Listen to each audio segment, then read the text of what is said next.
Hello dear student, কেমন রয়েছে প্রত্যেকে? জীবন বিজ্ঞান থেকে আমরা দেখছিলাম পরীক্ষা প্রস্তুতি ক্লাস 9-এ তোমরা যারা পড়ছো তাদের আজকে ক্লাস নম্বর রয়েছে 5। এর আগে আমরা 4টি ক্লাস দেখে নিয়েছি জীবন বিজ্ঞানের প্রথম অধ্যায় থেকে। আজকে প্রশ্ন নম্বর দেখব হচ্ছে 19 নম্বর প্রশ্ন।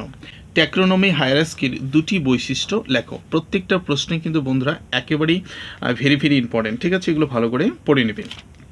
বৈশিষ্ট্য দুটি দেখতে বলছে, আমরা 3টি বৈশিষ্ট্য লিখব, যে কোনো দুটো পড়লে হয়ে যাবে। পয়েন্ট আউট করবো হচ্ছে বৈশিষ্ট্য: জীবদের নির্দিষ্ট রীতিতে সঞ্চিত করে রাখা। 2 নম্বর হচ্ছে দ্বিপদ নামকরণের সাহায্য করা। 3 নম্বরটি রয়েছে ট্যাক্সোনমিক হায়ারার্কির মাধ্যমে জীবদের আলাদাভাবে শনাক্ত করা সম্ভব। প্রশ্ন নম্বর 20, দ্বিপদ নামকরণের অগ্রাধিকার বা পূর্বিতার আইন বলতে কী বোঝো? ভেরি ইম্পর্টেন্ট প্রশ্ন, অনেকবার বিভিন্ন স্কুলে চাওয়া হয়েছে। অ্যান্সার দেখব আমরা, কোনো জীব বা প্রজাতির প্রথম প্রকাশিত স্বীকৃত নাম জীবের ক্ষেত্রে ব্যবহার করা যাবে না। দ্বিপদ নামকরণের এই নিয়মকে বলা হয় অগ্রাধিকার সূত্র বা হচ্ছে পূর্বিতার আইন বলা হয়ে থাকে।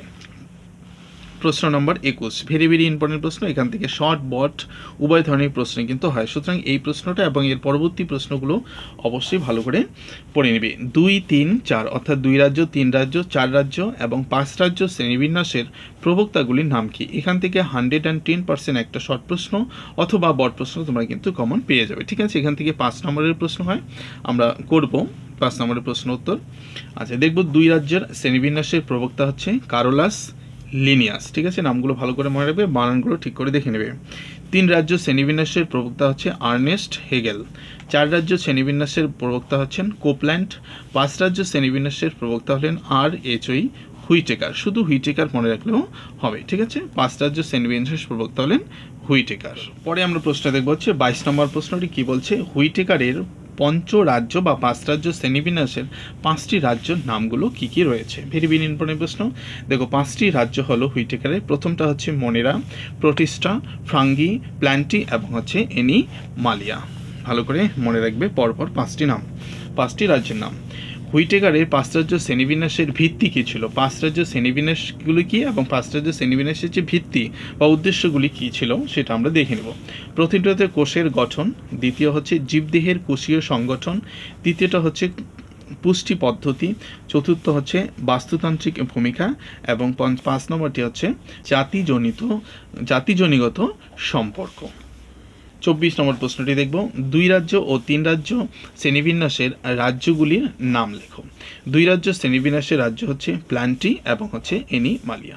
3 রাজ্য শ্রেণীবিন্যাসের রাজ্যগুলি হলো প্ল্যান্টি, এনিমালিয়া এবং হচ্ছে প্রোটিস্টা, ঠিক আছে? প্ল্যান্টি, এনিমালিয়া হচ্ছে 2 রাজ্য, 3 রাজ্যটা হচ্ছে প্ল্যান্টি, এনিমালিয়া, দুটোর সেমি রয়েছে, তার মধ্যে হচ্ছে প্রোটিস্টা। তারপরে 3 রাজ্য, 4 রাজ্য শ্রেণীবিন্যাসের রাজ্যগুলো আমরা পরবর্তী ভিডিওর মাধ্যমে তো অবশ্যই দেখব। আজকে শেষ প্রশ্ন এবং 25 নম্বর প্রশ্নটি রয়েছে, প্রোক্যারিওটিক কোষ কাকে বলে? ভেরি ইম্পর্টেন্ট প্রশ্ন।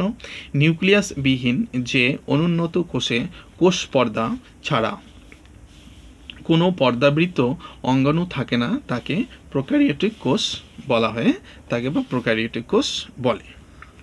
খুব অল্প প্রশ্ন উত্তর তোমাদের আমি দিচ্ছি, ধীরে প্রশ্ন উত্তরগুলো বাড়তে থাকবে, তোমরা যত সাপোর্ট করতে থাকবে।